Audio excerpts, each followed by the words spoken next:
नमस्कार. शासन 4 यूट्यूब चॅनलवर आपलं सर्वांचं खूप खूप स्वागत आहे. तर आताची घडीची सर्वात मोठी ब्रेकिंग न्यूज म्हणजे राज्य सरकारी कर्मचाऱ्यांना वेतनवाढ अदा करण्याबाबत महत्त्वाचा शासन निर्णय निर्गमित. त्या संदर्भात एपिसोडच्या माध्यमातून संपूर्ण अपडेट सविस्तरपणे भारताला सुरू करूया.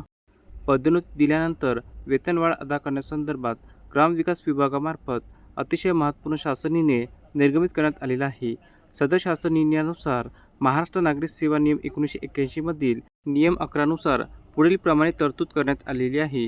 ज्यानुसार नवीन पदावरील नियुक्तीमुळे ज्या जुन्या नव्या पदाच्या कर्तव्यापेक्षा किंवा जबाबदारी यापेक्षा अधिक महत्त्वाची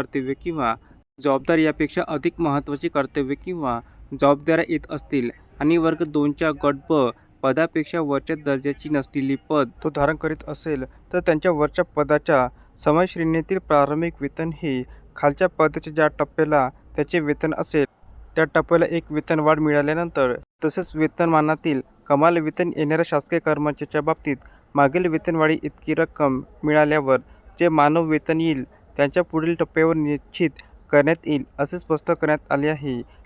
यामध्ये पदवीधर प्राथमिक मुख्याध्यापक पदाचे व केंद्र प्रमुख पदाचे कामकाज लक्षात घेता पदवीधर प्राथमिक शिक्षक तसेच पदवीधर प्राथमिक मुख्याध्यापक अथवा केंद्र प्रमुख पदावर पदव्युत्तर मिळाल्यानंतर त्यांच्या कर्तव्य जबाबदाऱ्यांमध्ये निश्चितपणे वाढ होते.